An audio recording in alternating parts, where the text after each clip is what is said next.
masih berbicara dengan Pak Wadi Jihad, seorang filmmaker dan juga sutradara sineas Kalimantan Barat yang datang ke studio untuk hari ini.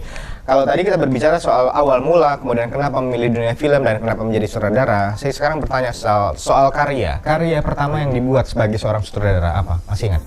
Karya pertama yang saya sutradarai, kalau sebut sekarang agak malu sih, tapi nggak apa-apa. Ya, itu karya pertama ya. Apa? Itu saya bikin tahun 2010 kalau nggak salah. Judulnya itu Bolos Untuk Cinta. 2010, Bolos Untuk Cinta. Iya. Wah, kayak judul sinetron ya. Bolos Untuk Cinta. 2010 itu, Pak. Wow. Masih ngetren judul seperti itu, Pak. Iya. Bolos Untuk Cinta itu film pendek. Film pendek. Film pendek. Itu bisa dilihat di mana kalau masih Saya simpan di hard disk. Nggak pengen dirilis gitu dalam apa gitu? Kemungkinan suatu saat akan saya rilis ketika saya punya karya yang bisa dibilang masterpiece saya lah gitu kan. Karya itu nanti akan saya rilis. Begini loh. Ini loh cikal bakal pertama ya. Ya, bisa dibilang seperti itulah. Oke. Gimana menjadi seorang sutradara, menjadi seorang pegiat film dan lain-lainnya, apakah seorang Pak Wadi ini punya pendidikan formal atau studi formal yang menjadi basic awal? Kalau dari akademisi, saya nggak punya basic akademisi. Otodidak kuliah atau sekolah itu nggak pernah. Tapi ya memang berawal dari otodidak. Tapi kemudian setelah saya merasa otodidak itu diperlukan sebuah pengetahuan secara akademisi, ada sih beberapa saya mengambil misalnya ikut workshop atau pelatihan itu ada. Seberapa penting kalau menurut Pak Wadi menganggap bahwa mengambil atau ikut workshop dan mendapatkan pendidikan yang agak sedikit lebih formal itu seberapa penting menurut Pak Wadi? Kalau menurut saya sangat penting sekali, penting sekali dan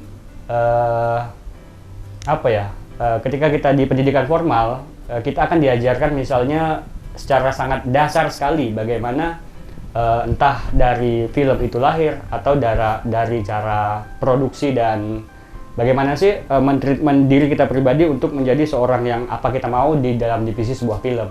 Oke, satu lagi. Punya tidak film yang memorable? Film yang mungkin waktu kecil nonton dan itu tuh memicu seorang Pak Wadi untuk menjadi seorang sutradara sekarang. Ada. Apa? Ada.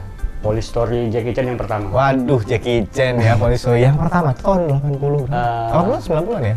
Itu film tahun 80-an, tapi saya tonton ketika udah saya berumur 5 tahun kalau nggak salah tahun 90-an. Tapi udah produksi itu tahun berapa kan? Police Story itu sampai 5 kalau nggak salah ya? Masih. Kalau tahun 3 tahun lalu masih keluar New Police Story kalau nggak salah di Jackie Chan. Masih banyak. Kenapa film itu menjadi memorable?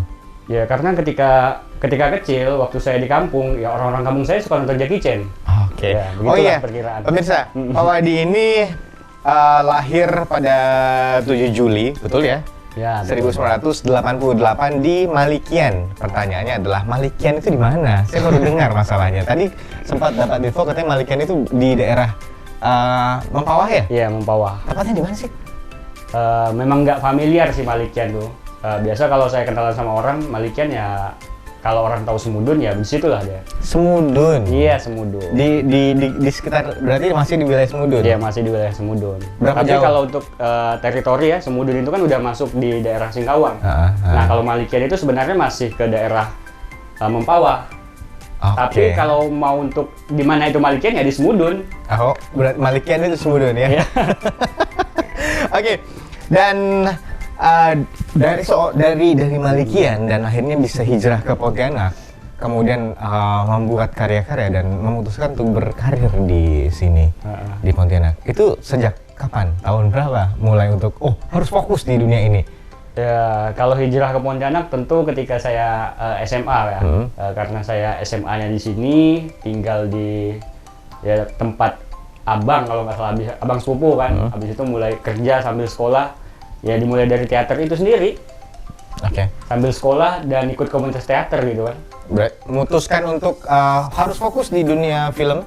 Pada saat kita pada remaja, mungkin ambisi kita, impian kita sangat tinggi. Tapi pada usia tertentu, kita merasa bahwa ada beberapa impian yang mesti harus dikubur. Ada beberapa impian yang masih relevan untuk dikejar.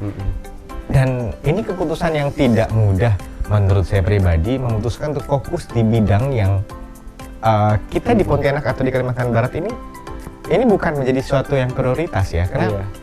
Kenapa tidak menjadi entah itu kerja kantoran atau apa? Kenapa memilih? Sejak kapan memilihkan fokus ini kan butuh meyakinkan diri sendiri dulu nih. Oke, kalau untuk berbicara sejak kapan, saya juga kurang tahu pastinya. Tapi mungkin saya bisa sedikit cerita begini sih. Bisa dibilang itu, saya dulu pernah kerja laundry. Kemudian setelah kerja laundry, saya juga sambilan teater dan segala macam. Nah, dari kerja laundry itu, saya udah suka dengan film. Akhirnya adalah ketertarikan dengan film dan diajak kawan untuk syuting. Saya memutuskan untuk kerja laundry. Berhenti kerja laundry. Oh, keputusan yang berat. Iya, syuting nih kan, dapat fee ya nggak seberapa sih kan karena jadi kru dan segala macam. Lebih besar mana waktu itu gajinya? Lebih besar laundry. Jauh ya? Iya, jauh. Kemudian setelah ya tahun-tahun 2001 2002 kan film belum begitu kencang ya di sini, nggak bisa kita kaitkan dengan waktu sekarang gitu kan. Nah, setelah saya selesai produksi, nggak ada job lagi, saya mulai balik lagi untuk kerja ke laundry. Kemudian setelah memutuskan untuk kerja, ada lagi training gitu kan. Pas sudah mau training, ada lagi callingan film. Oke. Ada lagi callingan film, nggak jadi lagi laundry.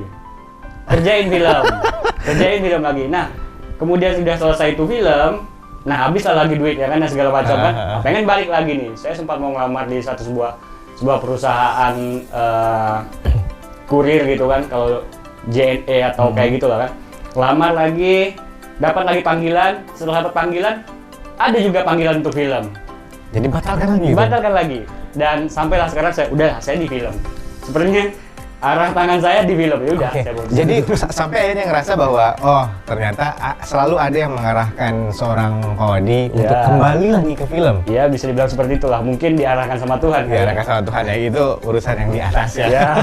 Oke, kita akan balik lagi nanti soal masalah kiprahnya di dunia perfilman. Bahkan beberapa waktu yang lalu saya sempat membaca bahwa filmnya meraih sebuah penghargaan Mandau Emas yang diselenggarakan di Kalimantan Selatan kalau tidak salah ya.